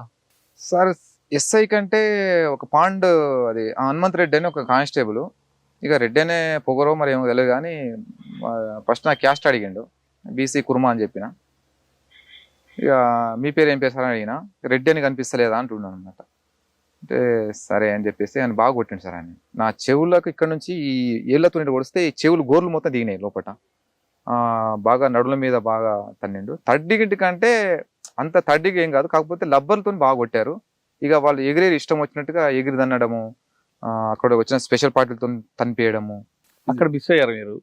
ఇంకొకసారి ఒక ఎస్ఐ మీకు మాట్లాడుతూ ఆయన కూడా వదిలిపెట్టాడు కదా. అవును సార్. అది అయితే ఆ రోజు ఏమైందంటే సార్, ఉడిమిల్లలో మేము ఒక బహిరంగ సభ పెడుతున్నాం.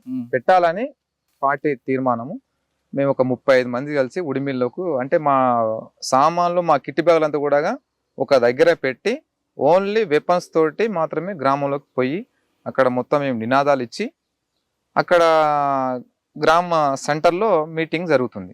అయితే వచ్చే బస్సులు, అంటే మధ్యమడుగు జాతర బాగా సాగుతుంది, అప్పుడు వెహికల్స్ వస్తూ ఉంటాయి. వాళ్ళందరూ కూడా మీరు ఆపండి, జాగ్రత్తగా ఆపితే అక్కడ వచ్చిన జనాలు కూడా దిగుతారు, వాళ్ళు కూడా మీటింగ్లో అటెండ్ అవుతారు. అటెండ్ అయితే మీటింగ్ కూడా సక్సెస్ అవుతుందని చెప్పేసి చెప్తే సరే అని చెప్పి నేను రోడ్ మీద నేనున్నా, సాగర్ ఇంకొక భాస్కర్ అని కూడా ఉన్నాడు, ముగ్గురు, ఇంకో అరుణ్ అని ఇంకో అతను ఆయన ఎన్నుకొని చనిపోయిన తర్వాత. అయితే చాలా మంది వెహికల్స్ దిగుతున్నారు, లోపలికి పోతున్నారు. నేను మీటింగ్ అటెండ్ అయిన తర్వాత ఒక బస్సు వచ్చింది. అయితే వీళ్ళు ఏం చేసినంటే కొంతమంది టీం ఏంటంటే వాళ్ళ వేరే వాళ్ళతో మాట్లాడుకుంటే వాళ్ళు రోడ్ మీద ఉన్నారు. నేనే బస్సు రాగానే షార్ప్గా ఏం చేసినంటే, ఇక్కడ మీటింగ్ ఉంటే నేను ఇటు సైడ్ వచ్చి నేను బస్ డ్రైవర్ దగ్గర పోయినా. అక్కడ నుంచి బస్సు వస్తుంది కాబట్టి ఇటు సైడ్ పోయి బస్ డ్రైవర్ని అడిగిన అనమాట. లైట్లు వేయమని చెప్పిన. అంటే అన్న పోలీసులు ఉన్నారని చెప్పిండు. అంటే పోలీసులు అని చెప్పలేదు, కానిస్టేబుల్ ఉన్నారని. అంటే నాకు కానిస్టేబుల్ ఉన్నారంటే ఒక్కడున్నాడా, ఎవరు ఎంతమంది అని చెప్పిన. లేదన్నా. అయితే అప్పటికి ఏంటంటే మమ్మల్ని చూసిండు ఎవరు, వెంకటేశ్వర అని అప్పుడు అంబర్బాద్ చేస్తుండే. ఆయన ఏం చేసిండు, లైట్ లేదని చెప్పి లైట్ బటన్స్ దగ్గర వచ్చి వేయడం పెట్టినమాట డ్రైవర్ దగ్గరికి. అంటే లైట్లు వేస్తే కనిపిస్తాం కదా, పోలీసులు కనిపిస్తారు కాబట్టి లైట్లు వేయకుండా వచ్చి ఆడ ఆపిండు. ఇక అక్కడ ప్రజలు ఉంటారు కాబట్టి వాళ్ళు ఫైర్ చేసి కానీ ఇక క్రాస్ ఫైర్లో ప్రజలు చనిపోతారని చెప్పేసి చేయనట్టున్నారు. అయితే నేను ఎప్పుడైతే డ్రైవర్ దగ్గరికి ఇట్లా అయిపోయినా, అయితే ఒక కానిస్టేబుల్ ఆల్రెడీ ఇట్లా వెపన్ తీస్తున్నారు పైకి అని ఫైర్ చేద్దామని. అప్పుడు నాకు డౌట్ వచ్చింది. అంటే ఒకటి కారు ఉంటుంది పక్కనే, ఇప్పలపల్లి రెడ్డిది. అయితే నేను ఎప్పుడైతే అన్న ఇట్లాంటి నేను ఈయన సాగర్ ఉంటే సాగర్ ఎనిమి అని చెప్పి నేను ఇట్లా కొంచెం అంటే ఇంకా వాళ్ళు ఫైరింగ్ పడబడి కొట్టాను. ఇక అక్కడ నుంచి నేను ఒక్కడిని ఇటు వెళ్ళిపోయినా. నేను ఫైర్ చేసుకుంటా పైకి ఓన్లీ, అంటే బస్సులో జనాలు ఉన్నారు కాబట్టి చనిపోతారు సార్, నేను చెయ్యమట్ట. బస్సులో పోలీసులు మిక్స్ వస్తే చెయ్యము. మేము పైకి ఫైర్ చేసుకుంటా నేను ఒక్కని వెళ్ళిపోయిన తర్వాత వీళ్ళంతా ఎన్కౌంటర్ అయితే చెల్లచెదరైపోయి ఎక్కడైతే కిట్ బ్యాగులు పెట్టామో అక్కడ పోయి వీళ్ళంతా. నేను ఒక్కరిని మాత్రమే అడిలా చెట్టు మీద తెల్లారులో కూర్చొని, తెల్లారైన తర్వాత నేను ఎక్కడైతే మరి బ్యాగులు పెట్టినా అక్కడే కలవాలనేది మాకు ప్లేస్. అయితే ఆ ప్లేస్ కు నేను ఒక్కనే వెళ్తున్నా. ఒక్కనే వెళ్ళిన తర్వాత ఏమైంది, అప్పటికి వీళ్ళకి 7 గంటలకు ఎన్కౌంటర్ అయింది. వాళ్ళు కూడా వెళ్ళిపోయారు. ఎక్కడైతే మేము కలవాలనుకున్నామో కిట్లు పెట్టారో అక్కడ కూడా ఎన్కౌంటర్ అయింది వాళ్ళకు. అక్కడ ఎన్కౌంటర్ విషయం నాకు తెలియదు. అయితే వీళ్ళందరూ వెళ్ళిపోయారు. నేను కరెక్ట్గా 10:30కు అదే ప్లేస్కి పోయినా. నిశ్శబ్దంగా ఉంది, కిట్టి బ్యాగులు లేవు, ఎవరు లేరు. వీడికే కదా రమ్మని చెప్పింది, ఎవరు లేరు కదా అని అనుకున్నా. అయితే పక్కల అడవి అనుకుని కొంచెం 1 ఎకరం పొలం ఉంటుంది, ఆ గొర్రెల మంది ఉంటుంది అనమాట. ఆ గొర్రెలు కూడా ఏం లేవు, మేకలు అంటే అప్పటి గొర్రెలు ఉండే. ఆ ఎన్కౌంటర్ ఫైరింగ్ భయపడి అందరు వెళ్ళిపోయారు, నాకు తెలియదు. ఇక పోయిన తర్వాత ఆకలేస్తుంది, తినడానికి ఉన్నాయని చెప్పేసి నేను ఇక వెపన్ అట్లా పెట్టేసి చెక్ చేసి చుట్టూ ఆ మంద చుట్టూ తిరుగుతున్నా. మూటలు గిట్లు ఉంటాయి కదా, ఇక వాళ్ళు మనుషులు లేకుండా మనం అయితే ఎవరు ఓపెన్ చేయము. సరే ఆకలేస్తుంది కాబట్టి దానికోసం అన్నా చేయాలని చెప్పేసి ఇక పోయి ఇప్పుతున్నా కాళ్ళు. ఇట్లా కూర్చొని ఇప్పుతుంటే రొట్టెలు దొరికినాయి. అయితే వీళ్ళు ఎన్కౌంటర్లో వదిలిపెట్టిన సామాన్లు మొత్తం ఎత్తుకొని ఆ ఫారెస్ట్ నుంచి పొలంకు బాటు ఉంటుంది ఇట్లా పెట్టుకొని వాళ్ళు వస్తారు అనమాట. నేను ఇట్టుకుంటే ఇట్లా చూసిన, మేకలో మంద చేస్తారని అనుకున్నా. అది అంటే మండ చేస్తారు మేక పిల్లలకు.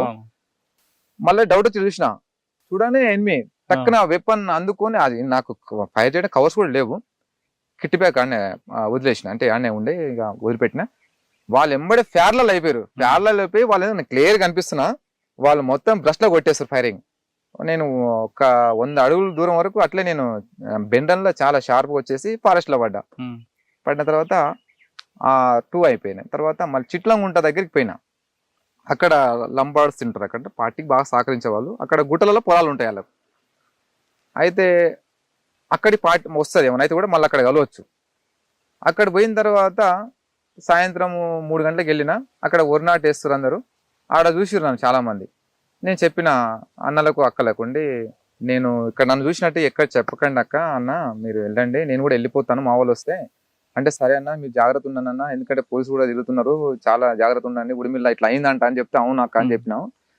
సరే తర్వాత వాళ్ళు వెళ్ళిపోయినా. అయితే ఆ పొలం వ్యక్తి ఒక అతను పాండు అని ఎస్టీ అతను, అక్కడ కొన్ని గొర్రెపిల్లలు ఉన్నాయి, ఆయన అక్కడనే పండుకుంటాడు, ఇంటి ఏం పోడు. అన్న నేను ఈరోజు ఇక్కడనే ఉంటా నైటు, ఒకవేళ పోలీసులు గిట్ట వస్తే అంటే నేను ఫస్ట్ ప్రిపేర్ చేసి పెట్టిన, ఒకవేళ గిట్ట పోలీసులు వచ్చారు అనుకో, నేను తినేవనుకుంటా, నేను ఒక్కను నా దగ్గర ఏం లేవు, వెపన్ డ్రెస్ మొత్తం నేను గుడిసెలో పెడతా, ఉరిగడ్డ గుడిసెలో పెట్టి దాని మీద కవర్ వేసేసిన, చిన్న మంచ. అయితే ఒకవేళ పోలీసులు వచ్చిన వాళ్ళు, నేను లుంగి ఉంటే లుంగి మాత్రం కట్టుకున్నా, బని కూడా ఏం లేదు. ఇక ఒకవేళ ఇట్లా నన్ను పట్టుకురు అనుకో పోలీసులు, మా జీతగాడ అని చెప్పు, ఏ ఊరు అంటే చిట్లముంట అని చెప్పు, నా గొర్రెల కాడ నేను పెట్టుకున్నా సార్ ఇట్లాగానే అని చెప్పంటే, అదే మాట నేను ఏ పేరు రాజు అని చెప్పమని చెప్పిన, ఏదో ఒక పేరు, అది కూడా చెంచోల అబ్బాయి అని చెప్పమని చెప్పిన, అట్లే అన్న అని చెప్పిండు. నైట్ వర్షానికి నిద్ర కూడా రాలేదు, ఇక తెల్ల ఇంకా అప్పటికి లేట్గా పండుకున్నాం. కరెక్ట్గా 5:30 అవుతుంటే అప్పుడప్పుడు బగబగ తెల్లారుతుంది, కుక్కలు మొలుతున్నాయి. ఈయన లేచిండు, ఎవరైతే నాకు ఉన్నాడో నాతో పాటుగా, అన్న లేనా మనోళ్ళు వచ్చి లే అన్నాడు. అనగానే లేచి టక్టక్ ఇట్లా కళ్ళు ఎదుర్కొని చూసిన, గుంపు మేము అట్లా రాము కదా, ఒక దగ్గరికి వస్తే మేము సింగిల్ గానా ఒక్కరా ఇద్దరం వస్తాం, అన్న వాళ్ళు మా వాళ్ళు కాదన్న వాళ్ళు పోలీసు వాళ్ళు అని చెప్పిన, టక్క అనగానే రౌండ్ అప్ చేశారు. ఇక చేయగానే ఏం నాయక్ ఏం చేస్తారు అనుకుంటా అని వచ్చిండు. వచ్చిన తర్వాత నేను అనుకున్నా, నన్ను ఆల్రెడీ ఇక్కడ చూసిపోయారు కాబట్టి ఇన్ఫర్మేషన్ ఇచ్చారు, ఖచ్చితంగా నన్ను రౌండ్ అప్ చేశారు. ఇక నేను ఛాయిస్ లేదనుకున్నా. ఇక ఎంత పొలము గంతాడు, ఒక 4 అడుగుల దూరంలో అడవి. అయితే వాళ్ళంతా ఎస్ఐ ఉండి నాయక్, అయితే అంతో పాటు 2 గన్మేన్లు ఉన్నారు. ఆ గన్మేన్లు ఏం చేశారు, ఎస్ఐ అన్నాడు అనమాట. అంటే ఎస్ఐ నాకు తెలియదు, అంతా జంగిల్ డ్రెస్ లో ఉన్నారు. మిగతా వాళ్ళు ఏం చేశారు, లోటలు పట్టుకొని లేట్ రూమ్కి వెళ్తారు, అక్కడొకరు ఇక్కడ. అప్పుడు అనిపించింది, వీళ్ళు లేట్ రూమ్కి వెళ్తారంటే నన్ను పక్కా సమాచారం కాదు, జనరల్ గా వచ్చారని అర్థమైంది. నన్ను అడిగిండు, ఫస్ట్ నాయక్ని అడిగిండు, లంబడాన్ని అడిగిన తర్వాత, లేదా సార్ మా జీతగాడు సార్ అది అని చెప్తే, నన్ను అడిగిండు. అట్లా కూర్చొని నేనే అట్లా కూర్చున్నా కింద, ఏకే ఇట్లా పెట్టుకుని ఆయన కూర్చొని, ఏ ఊరు రాది అంటే, సార్ ఇట్లా మాది ఇట్లా ఉంటా సార్, ఇట్లా జీతం ఉంటా అంటే, మనం ఎంత క్లారిటీ చెప్పా అంటే, కొంచెం మా లాంగ్వేజ్ నేను చెప్పిన, చెంచు లాంగ్వేజ్ చెప్పిన. తర్వాత మీ సర్పంచ్ పేరు ఏం పేరు అన్నాడు. అంటే ఈయన చెప్పిండు టక్కున, నిన్నటి నాన్న పే అని చెప్పేసి వాడిని అడుగుతూ, నీవెందుకు అంటావురా, నీవేం చెప్తున్నావురా అన్నాడు. అప్పుడు ఇటు రారా అన్నాడు. అనగానే ఇటు సైడ్ ఏమో ఎస్ఐ. అయితే అక్కడ గన్మెన్లు వచ్చిన వాళ్ళు కూడా దొడ్డికి వెళ్ళిపోయారు వాళ్ళు. అయితే మీ ఊరు సరిపోయి నీకేం తెలియదు అనుకుంటా వాళ్ళు దొడ్డికి వెళ్ళిపోయారు అనమాట. వాళ్ళు ఏమైనా ఉండి కొంచెం ఎంకరేజ్ చేస్తే ఇక దొరికేదేమో, అదే నాకు ప్లస్ పాయింట్. అయితే వాళ్ళు దొడ్డికి వెళ్ళిపోయారు, మీరు వెళ్ళండి నేను తర్వాత వెళ్తా అని చెప్పి ఎస్ఐ పంపించిండు. చుట్టుపక్కల మొత్తం వాళ్ళు ఉన్నారు, గ్రౌండ్స్ పార్టీ. ఇటు రా అనగా నేను లుంగి ఇట్లా లేచిన, ఇట్లా నాకు అడ్డం గుడిసె ఉంటుంది, ఇటు సైడ్ నేను చూస్తున్నా, ఆయన కనిపిస్తుంది నాకు. చుట్టూ చూస్తే పోలీసులు ఉన్నారు. నేను లుంగి కట్టుకున్నా. ఈయన ఈ నాతో పాటు ఉన్న ఆయన ఆ పొలం ఆయన భయపడుతున్నాడు, వంతున్నాడు. అప్పటికి తడిచినాం మేము, నైట్ అంతా ముసురు కాబట్టి తడిచినాం. లుంగి కట్టుకొని మెల్లగా జంప్ అవుదామని చూస్తున్నా. అయితే మరి చుట్టూ వాళ్ళే ఉన్నారు. ఒకవేళ జంప్ అయినంటే ఎవరు జంప్ కారు కదా, ఫైర్ చేసేస్తారు అక్కడ, ఎవరు పారిపోరు కదా. ఆలోచించి సరే ఇదే జనరల్ చెకింగ్ సరే ఏదైనా కానీ అని చెప్పేసి ఇక చేతులు కట్టుకొని దగ్గర పోతే ఆయన భుజం మీద చేసిండు. ఏ ఊరు మళ్ళీ సేమ్ అడిగిండు, ఏ ఊరు ఏంటంటే మీ సర్పంచ్ పేరు అంటే ఈయన చెప్పింది గుర్తుంది కదా, అదే చెప్పిన. మంచిగా అవద్దని చెప్పినాడు. సార్ మేము ఉండేది అడవిలో, జీతం ఉండి బతాం సార్, మేము సర్పంచ్ ఎవరు కూడా మాకు కనీసం తెలియదు, మేము చెంచులం అని చెప్పిన తర్వాత చాలాసేపు మాట్లాడింది. సరే అని నా అయితే ఆ గుడిసెలకు ఇట్లా పోతున్నాను అనమాట. అయితే ఆయన బ్యాగ్ కూడా దాంట్లో పెడదామని, వాన వస్తుంది. సార్ గుడిసెలకు ఆరుతుంది సార్, అక్కడ పెట్టకండి సార్, ఇటు పెట్టండి సార్ అని చెప్పిన. తీస్తే కింద పెట్టిండు. సరే నేను దొడ్డిపోయి ఇస్తాను, కిట్టు తడవకుండా చూసుకో అన్నాడు. సరే సార్ అని చెప్పిన. తర్వాత ఏం చేయాలబ్బా, సరే కిట్లో ఏముంటాయి, అదే వేపన్ అయితే తీసుకుని పోతుండే, కిట్ కాదు అది. సరే కిట్ అని చెప్పేసి సరే అని చెప్పేసి అట్లా ఇంక ఎట్లా డౌట్ అయితే క్లియర్ అయింది. కానీ ఎవరైనా మాజీలు ఎవరైనా వస్తే గుర్తుపెట్టేవాళ్ళు. ఇక సరే అని చెప్పేసి ఇక దొడ్డిపోయి వచ్చిన తర్వాత నేను వెపన్ తీసి ఆ బ్యాగ్ మీద పెట్టిండు. లేచి కర్చీప్ తోటి ముఖం తుడుచుకుంటుండ అనమాట. నా టెస్ట్ చేస్తుండవు మరి ఏదో అనుకున్నా, మరి నా పక్కన పెట్టి మరి ఆడనే ఉన్నాడు. టక్కన తీసుకున్నాడు, మళ్ళీ తీసుకుని భుజం వేసుకున్నాడు. 20 నిమిషాల దాకా మాట్లాడు. మేమున్న దగ్గరికి ఒక 20 అడుగుల దూరంలో ఆ చెలుకోలు ముసలోళ్ళు ఉంటారు అనమాట. వాళ్ళేమనుకుంటారు, బియ్య వాళ్ళ బియ్య అంటే అన్నలు వచ్చారు కదా అంత మాట్లాడుతారని వాళ్ళు అనుకుంటారు అనమాట. పోలీసులు అనేసి వాళ్ళకి తెలియదు. అయితే ఆయన చేసిండు, అక్కడ మంట పెట్టారు అనమాట. అంటే మంటగడి కాపుకుంటా అని చెప్పేసి ఎస్ఐ అన్నాడు. అంటే ఆడ ఉరం పొంటి పోవడానికి బురద ఉంది. ఆ రోజే ఉరం వేసారు. సార్ అంతా బురద ఉంది సార్, అంతా పోతే అంతా బురద అంటుంది. అంటే ఏం పోతలే అని చెప్పేసి ఇక నాతోనే ఒక 20 నిమిషాలు 40 నిమిషాల దాకా ఉన్నాడు.